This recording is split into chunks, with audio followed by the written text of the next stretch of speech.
He's a real nowhere man, sitting in his nowhere land, making all his nowhere plans for nobody.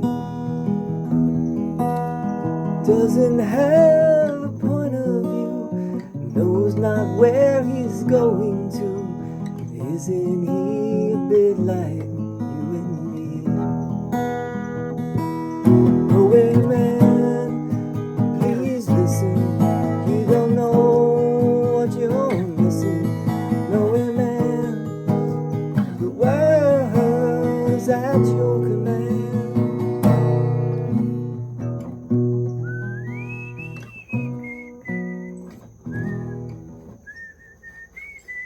Sorry. I don't know where this video is going actually. That's why I started with that song. But I'm on this John Lennon thing. So here we go. Now, what I really kind of want to say today, I want to talk about some things that I am going to get to in future videos. I have started to write a book. It's really still in the planning stages about the Beatles and about their spiritual journey. And if I can get what's in my head and in my heart onto the page, it's going to be really cool. And part of the trick will be to make a book that appeals to a broad audience, and maybe even more than just Beatles fans. There are millions, who knows how many there are in the world. We're living in a world of probably approaching 9 billion people at this point. How many people know about the Beatles? That's a good question. No one, we probably could not answer that question very easily, but it's probably up there with the numbers that follow the world's religions, right? I'm sure that actually, many millions of people around the world know the Beatles songs better than they know their own religion, actually. So, and most of the major world religions have 2 billion people, 2 to 3 billion people in them. Hinduism, Christianity, Buddhism, Islam. Judaism is very, very small, right? 30 million people or something. Now talking about the major world religions, there are many religions of the world, obviously. But let's leave that aside for the moment. And what I wanted to talk about is who is your favorite Beatle? And I didn't realize this was a thing, or maybe I did, but people have a favorite Beatle. And what I've noticed is that what people tend to do is they will tend to put down the other Beatles. If you like John, for instance, you will tend to put down Paul a little bit, right? Right. That's what I've noticed. Partly what my message here is, let's not play favorites, But let me just say that I was playing a George Harrison song the other day in a local cafe here on the Big Island, and this guy later said he appreciated what I was doing, and he liked the George Harrison song, and he was like, people have a favorite Beatle, and he was my favorite, which I thought was cool, right? He said that. And a lot of people do like George, and one thing I want to say about George is that he really showed something with the Beatles' final album. Abbey Road, he had 2 amazing songs.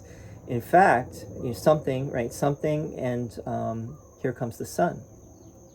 Here Comes the Sun has well over 1 billion plays on Spotify. And that's more than any other Beatles song, which is really cool. Which says a lot about that song. And I think one thing that I would say about that song is, and this is about the Beatles Appeal, and why I think the Beatles really are going to outlive most other rock groups of this, of the rock and roll era. And, it's a question, has the rock and roll era, is it over? right? Or is it still going? Right? I would say it's still going as long as people are still alive, right? Rock and roll will never die, as they say. But that's a question, because maybe it will die. Maybe it will become a thing of the past, and maybe other genres really will take the, and it's already happening in a way. But people keep rediscovering the old music from the 60s, the 70s, and earlier as well, 50s. And, I think the great music of all time will always be around, right? The great songs, if it's a quality piece of music, a quality work of art, it will be immortal. It will keep resurfacing, right? In whatever way it does. And I think that's true of the Beatles music. And you could see how I'm rambling here. I'm kind of going from subject to subject, but I hope this is interesting. What I want to say is that one thing about the appeal of the Beatles music, more so than other bands, is I think the Beatles, maybe partly because they were young, they were all in their 20s, but really they were in their teens when they started. But their music is fun and funny, and it appeals to a broad range of people. Like, you can play songs, some of the Beatles songs, even for kids, and they will like it, right? You can't say that about all rock songs. There are a lot of rock songs that would not appeal so much to older people, whereas the Beatles songs have a childlike quality. Many of them, like "Here Comes the Sun," is one of them. Octopus's Garden was one that I just found out. I didn't realize. I guess I knew, but then I forgot that Ringo actually wrote that song, but George helped him with that song. So that's another song from Abbey Road that George also had a hand in, a big part in. And maybe George wrote a lot of it actually for Ringo, because I don't think that Ringo was the best songwriter at that point. But I don't think Ringo gets enough credit either.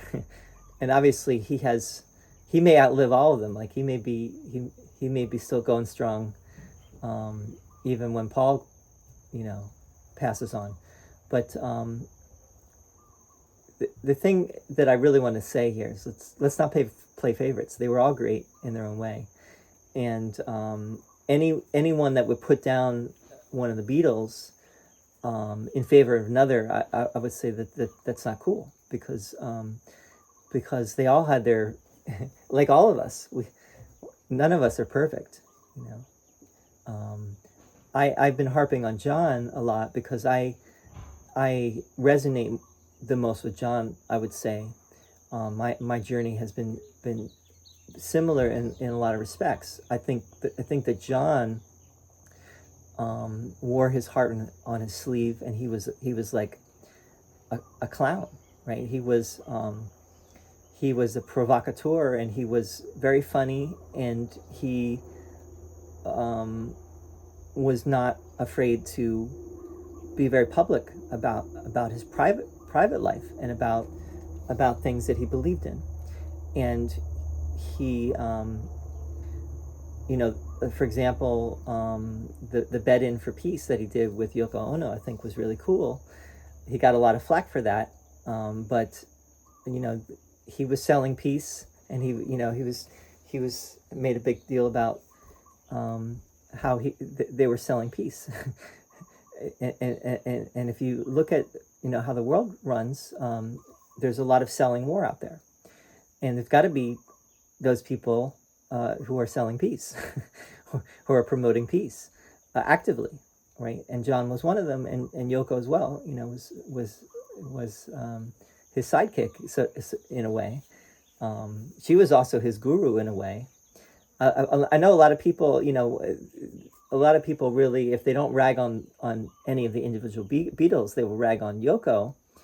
But same with Yoko, she's not perfect, but I think why would you put her down? What's what's the point of that? Why don't we just look at her good qualities, and we can we can overlook, as we would like our own imperfections to be overlooked. We can overlook whatever we think is wrong about her. The fact is that John saw her as his soulmate, and I think that was, we should, if you like John or you love John, then that should be all you need to know, right?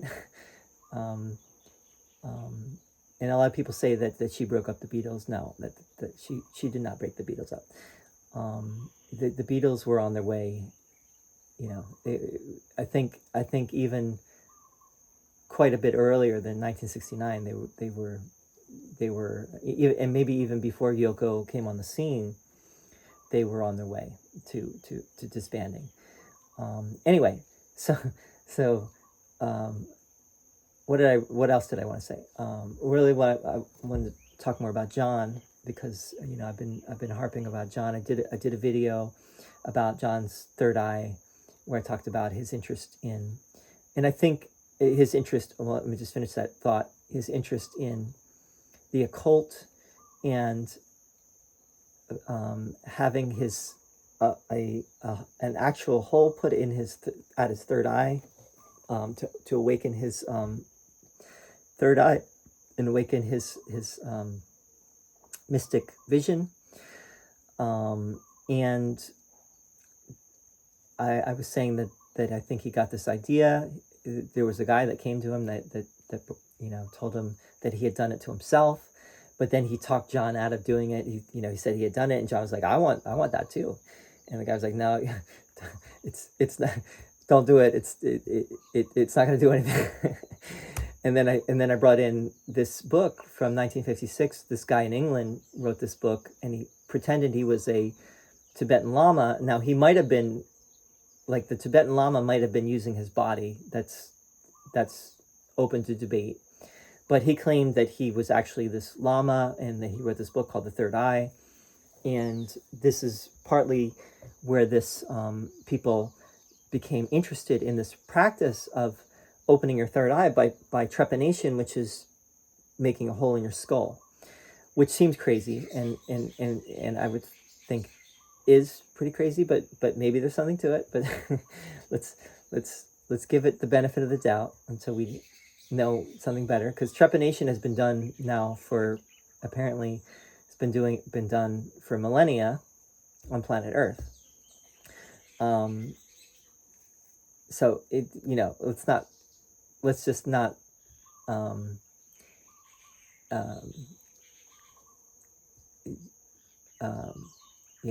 throw it away until we know more, right? But I think it's safe to say that it's probably BS. Anyway, I think Yoko Ono was also very much interested, and John apparently also was interested in the occult sciences, and I think John was really seeking, and Yoko was as well.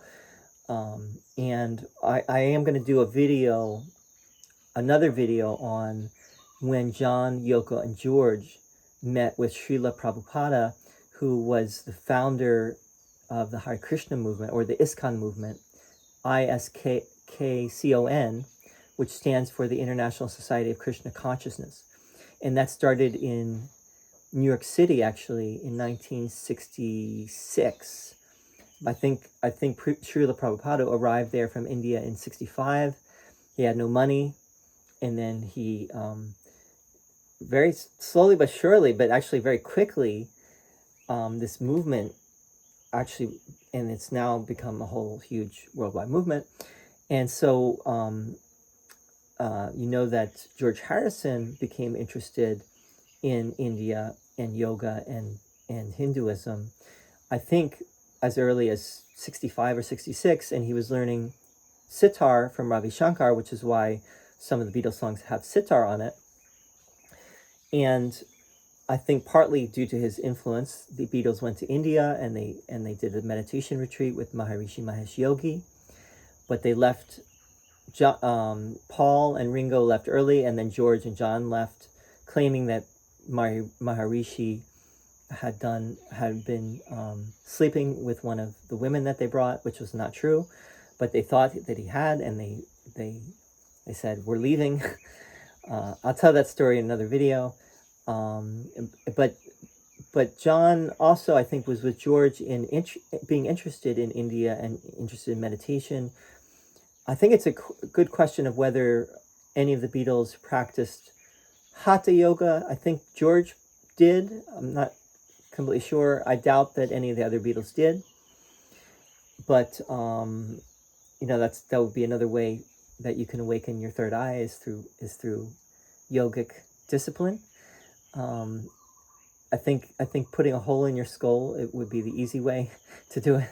Just like maybe taking LSD is also could be the easy way, but it's not really lasting way.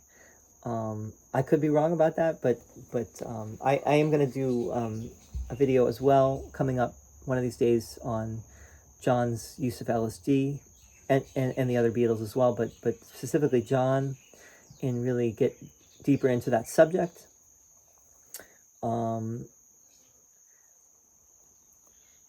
So I'm telling you now, for those of you out there who might be listening, the videos that are going to be coming, right? I still want to do a video about John's Born Again phase, which was short-lived, and his song Serve Yourself, which was a response to Bob Dylan's song Gotta Serve Somebody, which I think is fascinating that John went out of his way to write the song. And he actually practiced it a lot, and he did a number of different versions of it. So it's going to be interesting to look at that when I finally get there. And I'd love to share with you what I find, and maybe you'll find it interesting too.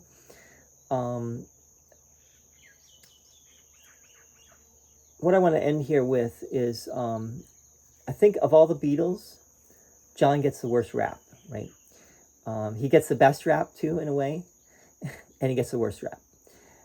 Partly it's due to a book that came out after his death, which really made him look horrible. And I think it was by Albert Goldman, called The Lives of John Lennon. And it basically dug up all the dirt about Lennon, right, and put him in a far worse light than I think he deserved. Did John Lennon do shitty things in his life? Yes, but haven't we all, right? Haven't we all done that? Remember that John was young. When the Beatles started, they were all young. Did you have it all together when you were a teenager or when you were in your 20s? No. Let's be clear. Some people maybe were more pure and more, but I think all of us have been on a journey, and all of us have been learning the way of compassion and kindness. And I think that's what life really teaches us. And if we're paying attention, that's what it's all about, right? It took me a while to really solidify into that understanding and into that, that realization that, the only thing I'm really doing here is learning how to forgive everything, right? Nothing else. And remember that John was 40 years old when he died, when he was killed, and 40 years old is really, only half of his life. If most people live into just till about 80, which is the average lifespan, but at this point, people in the United States, for men and women, I think women live a little bit older. But he had half his life ahead of him, and who knows where he would have gone in his understanding. Now I think one reason I'm gonna bring this more in as I do these videos, but one reason I think that John was killed was because he was so he did wear his heart on his sleeve, and he did not believe in having bodyguards and things like that. and did not, and he was very public.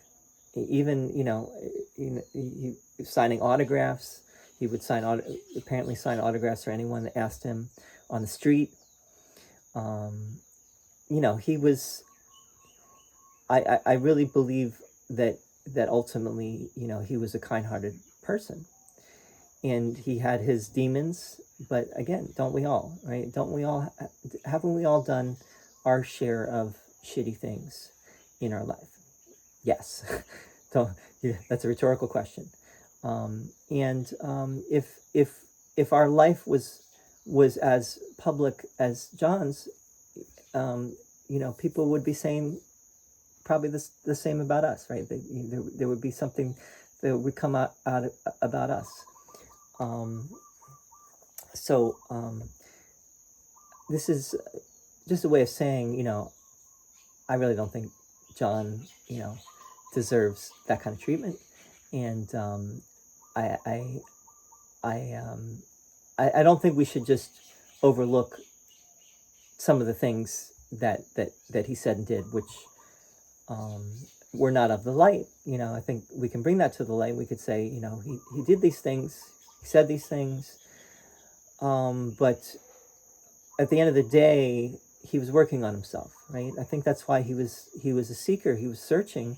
He saw the divide between love, which he espoused, and peace, and the fact that he was not always peaceful and loving himself, right? He would get angry. He would hit people.